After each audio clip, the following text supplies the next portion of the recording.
The day is finally here. No, the UFC is not gone, but it is certainly in a new set of hands. Welcome, everyone. My name is Luke Thomas.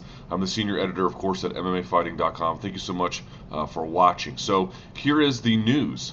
Hollywood talent agency WME-IMG, William Morris Endeavor, is now the new owner of the Ultimate Fighting Championship. Now, they're not by themselves. They have some people with them. There's going to be some changes. Let's break down first how this is all kind of going to work. So here's how this is going to work. WME-IMG is going to serve as the UFC's operating partner, but they're not the sole owner. There's going to be a couple of what they had called today in a press release as strategic investors. So that's going to include MSD Capital. MSD Capital is the official private equity firm of Michael Dell. You might know Michael Dell, of course, is the guy from Dell Computers. As well, Silver Lake Partners are going to be involved, and they're not the only ones. Kohlberg, Kravis, Roberts as well. A lot of these are like leveraged buyout private equity firms, heavily invested in technology, but they're also invested in a number of other sectors as well. You know, not merely technology or sort of one industry, but in terms of sports properties, this is kind of new for some of them.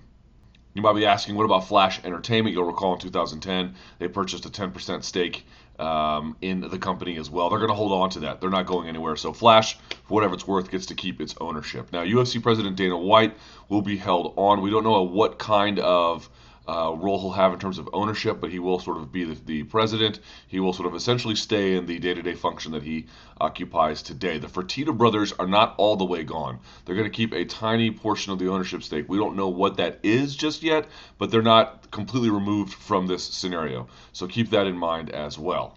A couple of notes about this. Some of the early people to report on this: Darren Rovell of ESPN, Jonathan Snowden of Bleacher Report, and of course Jeremy Botter of Flow Combat, who reported this growth of this process of sale and then the sale ultimately to WME-IMG.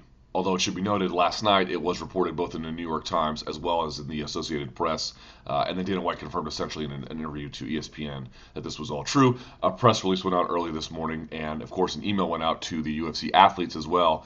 It's official, it's confirmed. The sale won't officially happen, the transaction won't take place for a few weeks, but all things being relatively equal, should there be a catastrophe, maybe that will change, but expect the sale to go through. Now you might be asking, what does this mean? What does this mean for fight fans? What does this mean for fighters?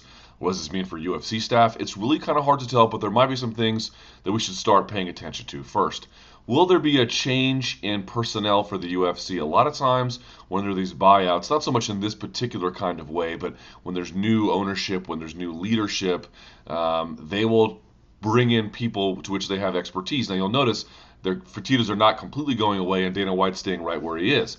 I would imagine they're going to keep the matchmakers as well, Sean Shelby and Joe Silva. They've obviously are, or they should say, they're part and parcel of what makes the UFC what it is. I don't know that these new owners, either the strategic investors or the operating partner, wants to make those kinds of changes, but there might be other kinds of changes in other ways by people that come and go. So keep that in mind. Look to see if there's a change in personnel.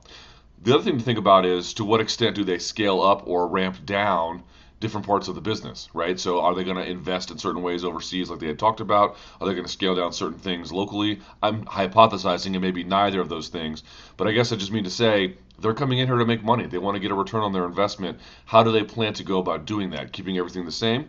That could be the case, but they might see some areas for growth. Again, a lot of these guys are technology investors. Perhaps there is something they see there related to the UFC's product that they can begin to exploit for some kind of return on investment. This is very much spitballing at this stage, but now that we're getting closer to this thing finally becoming official and complete and done, these are the kinds of things you can expect when new owners and investors come aboard. Now, you might also be asking, what does this mean for the fighters? It's kind of interesting. In the short run, it's very hard to tell, other than, again, so the famous Dana White phrase, business as usual. It should be noted that the $4 billion price tag has gotten some people's attention. Now, you might be asking, is it really worth $4 billion? Can the UFC really say that they're a $4 billion organization? Well, look, it's the same thing I've always said with fighters and their own salaries.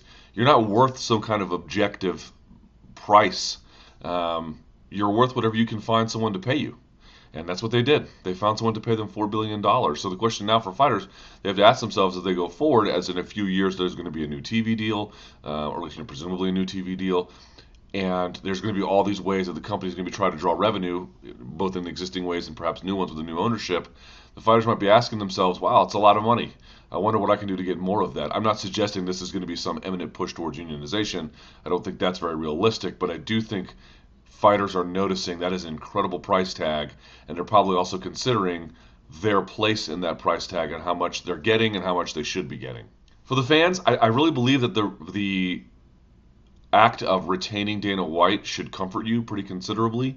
If you like his style of running the company, maybe you don't like some of the things he says, or maybe you do, or maybe you don't like some of the decisions he makes, or maybe you do. But generally speaking, we can all agree the guy who would be president, if now that he's staying on in his role, is a fight fan.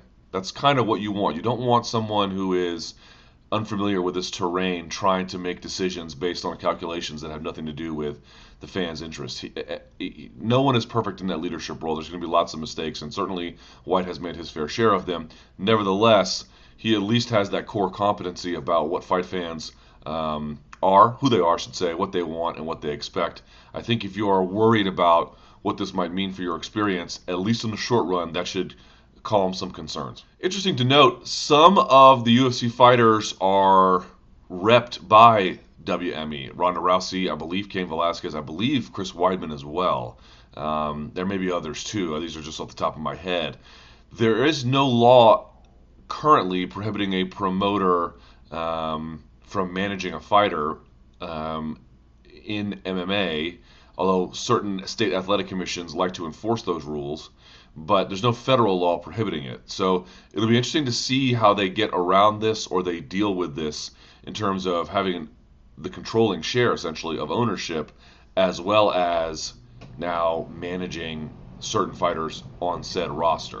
And the last thing to think about is, what is the product going to look like? Again, short run, probably not much different. If there are going to be changes, and I suspect that there will be some, these are going to be probably gradually introduced. I do not expect any radical changes. But again, we mentioned before, if the personnel changes, it's not merely that you're subbing in one guy for another and the culture stays the same. That culture, the internal Zuffa culture, the UFC business culture, that could begin to shift over time. And as a consequence, their views about what kind of assets they want to produce, how they view themselves, what the tenor of everything should be, that might change as well. And again, it's not going to be sudden overnight, but something to pay attention to as well.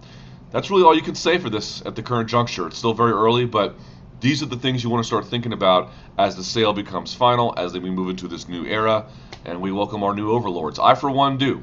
If you have any questions, let us know in the comments. You can follow me on Twitter at SBNLukeThomas. You can email me at luke.thomas@sbnation.com if you have any further questions.